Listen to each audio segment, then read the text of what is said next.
Hi everybody, it's Here with the Birds, back with another Shadowlands video, and in this video I'd like to do something slightly different. I want to show you what it's like to fail a pug run in a medium Mythic Plus.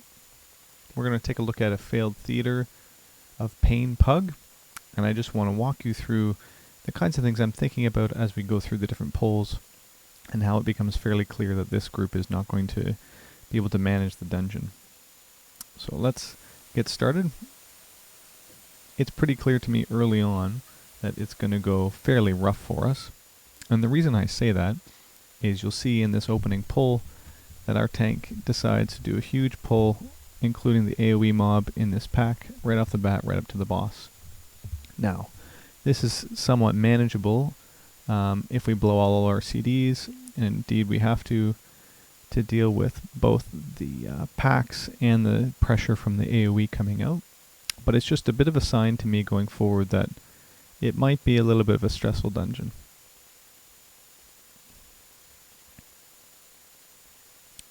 On its own, having to do a bunch of burst AoE throughput is not a bad thing, but just beware of getting into pugs where the communication is not very great. That's one of the biggest things that holds back pug groups. Is obviously a bunch of random strangers are not going to meet up. If you have a chance to get into comms with people, I think anything above a +6 or 7 at the moment in like 180 gear is probably a good idea to do so. Part of the reason for that is interrupts become far more important a piece of dungeons, stunning, just regular kicks, in order for there to be success. And also, your group may be unfamiliar with the damage intake because they're used to blasting through something on a lower +2, +3 key, something like that. So the ranged or caster type of build for Holy Paladin is still quite fine. You can see there's lots of time to cast Holy Lights, and Virtue, of course, is going to help to give us a bunch of throughput. I don't think we would have survived if we were playing Glimmer in that first pull.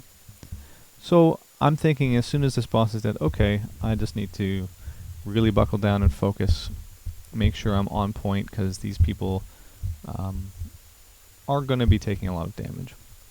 And it becomes very clear as we start this next pull that it's going to be a problem. We head up towards the caster, and this hallway is notoriously bad because depending on the lag, and I think these guys are in South America linked up with NA, so there's a little bit of lag. But I'm like, okay, we're going to pull through like we normally do all the way to the entrance, and that'll be fine, but the tank decides to grip them there and stay in this zone. This is really deadly for a lot of reasons, and even though we can punch out a good amount of throughput, the problem is that if anyone gets hit by anything extra, we're in real danger. So we almost make it through. I get chained, and I die within a global cooldown, and that produces a wipe. So for any group looking, you can still do that pull. It's fine. You just need to take the mobs out of the hallway so that you can avoid the green swirlies. And that was kind of a sign to me that things might not go so well, but let's give it another shot. So again, I haven't said anything yet to my friends here in the dungeon. I'm assuming that they'll get the message and kind of run all the way through, but instead the tank decides to stop halfway through, and another member, our mage, I guess, is just deciding to pull, immediately gets one shot by all these adds and the green swirls. If you get into these groups, guys, it's just a nice chance for you to practice under pressure rotations, knowing that it's not likely to make it all the way through. I think we get to like 11 or 12 deaths. So I think at this point I decide to try to say, let's get them through to the other side. And we do so. We pull them all the way through. It's still a little bit hectic, but we make it, and we move to this kind of the second most dangerous part of this dungeon, at least from a mechanical point of view. The most difficult as far as healing throughput is actually the bridge with all of the slime and AoE pulsing of the green necrotic stuff. That one's a little bit tough. But as far as player agency and people making the right choices and dodging crap. This is by far, in my experience, the most difficult for pugs. If you're playing with people you know who know how to dodge swirlies and swarms and winds, it's awesome. Here we just showcase again some of the benefits of Virtue. Look at that healing, guys. It's just so solid, on demand. Basically every 8 seconds we have it up again for the next round of this Portal Guardian should we need it. I'm loving this skill, and again, in Pugs, guys, you're going to need it. People stand in bad, people forget to kick, and then people do things like the following. Just a note in terms of the damage coming out on these platforms in this part, it's actually really spiky because the spears that these dudes throw are really strong. It's a good mob to mind control if you're a Death Knight. Grab a little extra dude, and the spears do a ton of damage for blood DKs. Here again, just another pull where the tank goes in.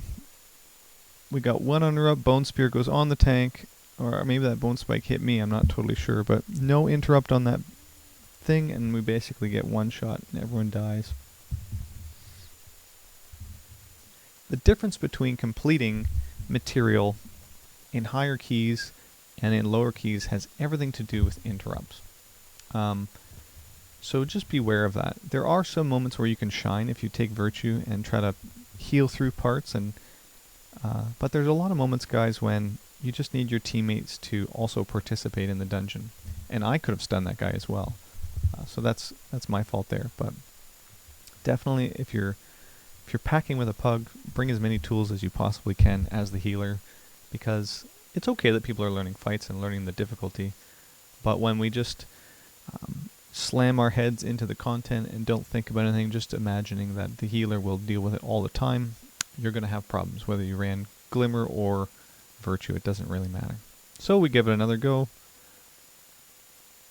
Just get out an early Virtue there, guys, before the Bone Storm comes off, and then you have lots of GCDs ready to rock and roll for it. You can just toll here as well, just to recover. Even outside of Virtue is fine, because Virtue comes back up, and then we top the group. No problems. So 180 gear, we can reasonably punch out 6 to 7k HBS on demand with Virtue. It's a bug saver. This is where things go a little bit sideways, and it confirms my suspicion that we're going to have a difficult time with this group. So this platform and the one that follows it obviously has these Dark Speakers who are going to cast Death Winds. Those will knock you off the platform and kill you. As we see here, our tank gets rocked off, and I'm like, okay, alright, maybe he's just never been hit by that before. So we're going to be okay. We'll make it through the next one. You can do a lot of work here as a healer to top your group off. These guys don't do a lot of extra damage outside of the Spirit Frost, so even if somebody goes off like your tank, you can still usually manage this pack. But the next one, guys, is pretty deadly. This, in my opinion, is probably the most difficult. This one and the next are the most difficult little platforms to deal with. And I would suggest saving a CD for here if you can. Just being really quick on your button to press Virtue into Toll, or have 5 Holy Powers stacked up, ready to go, that kind of thing. Tank's on his way back. And then one of the biggest, most fatal mistakes, a DPS decides to take the portal early. And so I go to try to save him. My goal here is to try to bop him and then bop myself, so while the tank is on his way, we can still manage it. One of the reasons why this is a really bad idea is the guy casts Wind, and if you're not watching, he will cast it right on the portal that people are coming into. You can see both shots went right through that portal, so everyone who's following up behind you is going to get whacked. So just note, if you're doing this with a group, recommend to everyone that you wait and come at the same time. And this is when it became pretty clear to the group, given how many times they got knocked off, that they were not going to be able to accomplish it. So we decided to call it right there. There's always a lot of good information you can get from these kinds of dungeons, guys, but I wanted to show you it because this is going to be much of everybody's experience for the rest of Shadowlands, is dealing with people when you don't have ideal communication and doing your best to manage it with the tools you have. So don't get too worried about it. Instead, just think about the things that you can do to improve. So for me, things like managing a little bit more my stuns, making sure I hammer people, doing my best to communicate with my team how we can handle the content. So wait to go through portals together, go all the way through that hallway. There's a couple other parts in theater that are like that as well, but don't be discouraged. Just be aware that unless you're pushing with your buddies who all know Mythic Plus really well and have a high Raider IO score, you're going to run into all kinds of problems. Hope this was instructive for you guys, just to get a picture of what it's like to completely bomb a key. I hope you guys have a good day. We'll see you next time.